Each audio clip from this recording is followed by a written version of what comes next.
There is no topic in the world of audio more likely to cause a Kentucky dust-up than the topic of cleaning your stylus. We're going to talk about it, pros and cons and all that. So grab a cup of coffee and let's talk. Oh, that's someone else's shtick.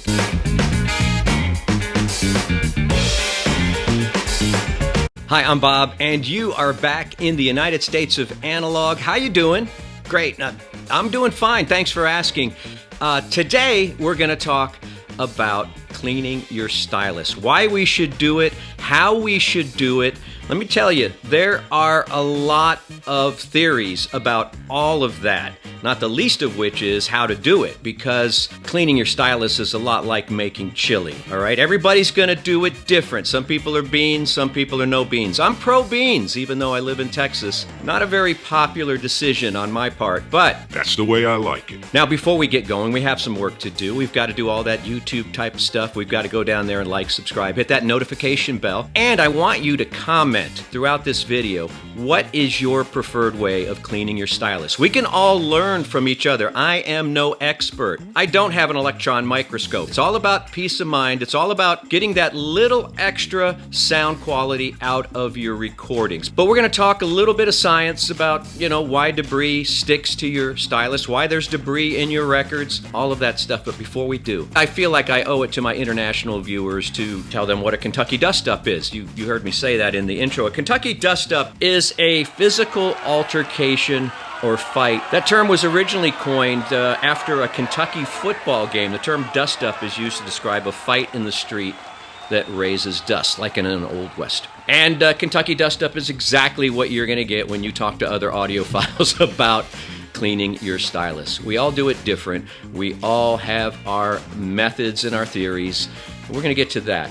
Right now, let's talk about why debris wants to stick to your stylus, or styli if you have multiple styluses. Wait a minute. By my count, and there may be more, there are about 5 reasons why dust and debris wants to cling to your beloved stylus. Number 1 is static electricity. Yeah, that static cling like you get in your dryer when you don't put the little sheets in. As your stylus moves through the groove of your disc, it's going to generate static electricity. The static charge then attracts dust and dirt particles, not just from the surface area of the record, but from the air and the things around you. Number 2, there's residue in the grooves. That's right, your record was born in a factory, not in a clean room. Even though a record may appear to be super clean and pristine, it probably isn't. And so there's a lot of stuff buried deep down in there that can adhere to your stylus. There could be dust, lint, leftover cleaning solution, manufacturing residue, and the stylus just kind of scoops that stuff up as it makes its way to the runout. And number 3, I'm going to get a little scientific and technical on you. I hope you don't mind, but there are very weak molecular forces in play down there in your record groove and your stylus. Dust, dirt, very light, making it very easy to cling, to adhere, to stick to that stylus. Those weak molecular forces are called van der Waals forces, and they are very real. So real. Number 4, believe it or not, there is heat that is generated by friction when the stylus plows through.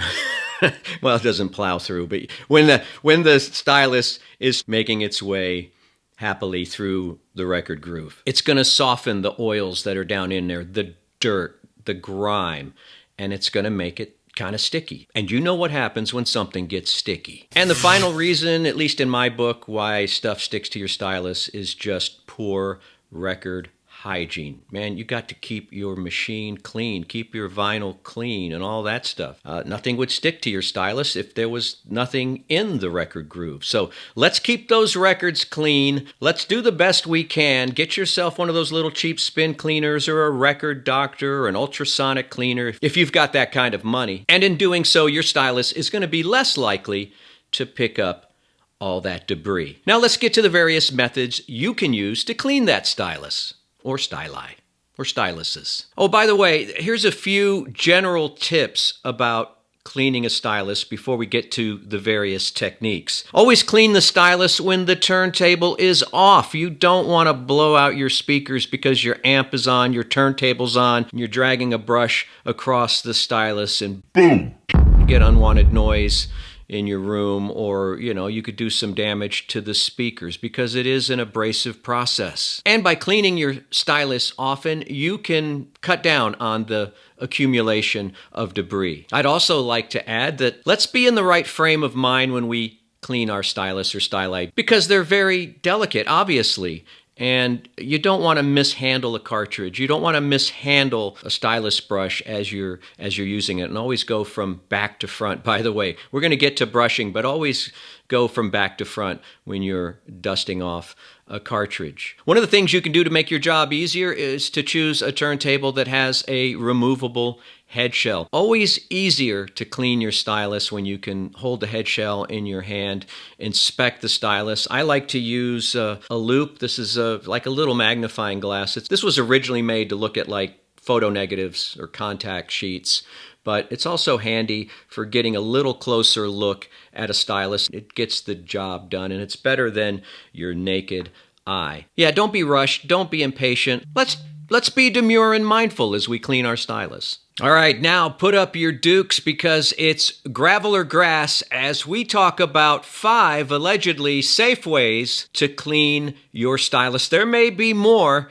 We only have time for 5 today, and just these 5 alone is going to create a lot of discussion in the comments below. I can see it now. Let's do it. Let's be kind, though, because we're helping each other out. We're informing each other about safe ways to clean styluses. What's your preferred method? Please comment below. And let's get started with number 1, the dry brush method. Yeah, this is a good, inexpensive example of a dry brush. It's got anti-static fibers on here that you're going to use to clean your stylus without any kind of solution, any kind of additive. I think this is one of the preferred ways because it's the simplest way, and sometimes the simplest way is the best because there's no liquid solution that might damage the adhesive that holds the stylus to the cantilever in some configurations. Always go dry when you can, and I think when you go dry often, if I can say that, you're less likely to need to use a more radical method. Again, you're going to want to be very careful when you use a dry brush. You're going to go from the back of the stylus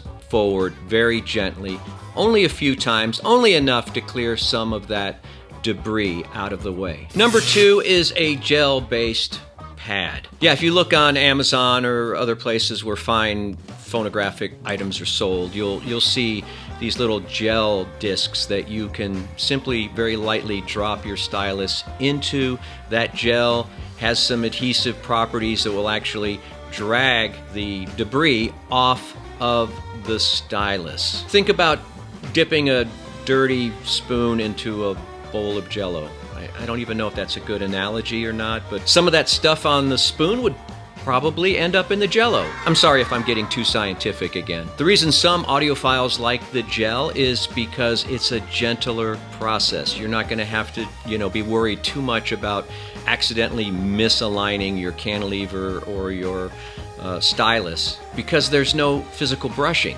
As far as downsides, I don't know of too many. It's not really a super wet kind of solution, but some audiophiles just don't like dipping their stylus into anything. Speaking of dipping, melamine foam, Mr. Clean pads, like this one. Hopefully cleaner than this one. This one's been used, but this is a very popular method these days for cleaning a stylus. Simply set it down on a surface, maybe on top of your turntable, not on top of a record, you don't want to do that, on top of the slip mat.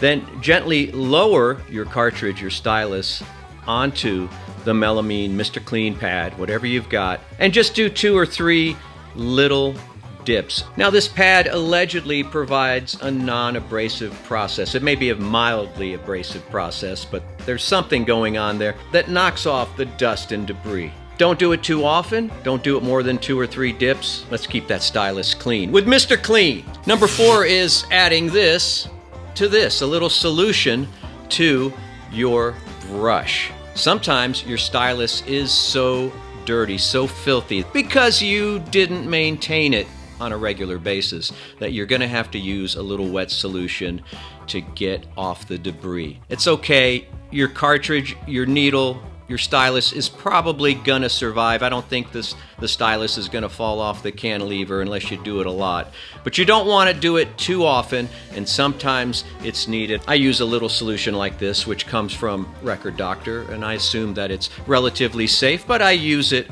with caution. Caution is key when you're cleaning your stylus. I think I said that already. And number 5 is compressed air. I don't have any, but I'm gonna CGI a can into my hand for this video. There it is, right there. Yeah, compressed air is a good way to clean off your cartridge. Again, we're using caution. We're being very careful. We're not gonna spray so far away that it's ineffective, but we're not going to spray so close to the stylus that we're going to do some kind of damage. So that's going to be kind of up to you. I would think spraying from maybe 4 to 6 inches would be appropriate, but your mileage may vary. Also, I want you to be very careful because you know with this dust spray that, you know, if you're inverting the can to spray it, or if the can has been shaken, then the air gets very cold. And I don't think we want to shoot frozen air onto our stylus. That can't be good. We want a nice warm, or at least room temperature, happy stylus.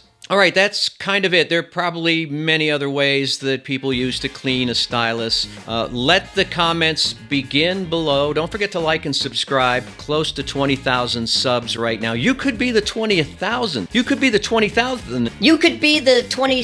You could be the 20,000th. Thanks for doing that, but let me know your methods, what you like, what you think is dangerous, what commercial products you use, what hacks you employ in cleaning your stylus. You know, a stylus is a little miracle in itself, you know, when you really think about it. It's a process that we've been using for music reproduction for so long, and it's still a preferred method, if not the best method in some people's mind anyway. It's important to keep your stylus clean for the best possible sound. Cartridges and styli are very expensive, so I want to try the most basic methods first and use those methods often so I don't have to, you know, maybe use a wet solution or a melamine foam pad or something like that. That's just my theory, and I am welcome to it, as you are welcome to see another video right now. If you've got the time, it's right here. And by the way, thank you for being here in the United States of Analog. But the geniuses at YouTube have already selected a video for you to watch next, and it's going to pop up here any second, I promise you. So let's watch another video. Let's keep our styluses clean, and let's see you back here in the United States of Analog.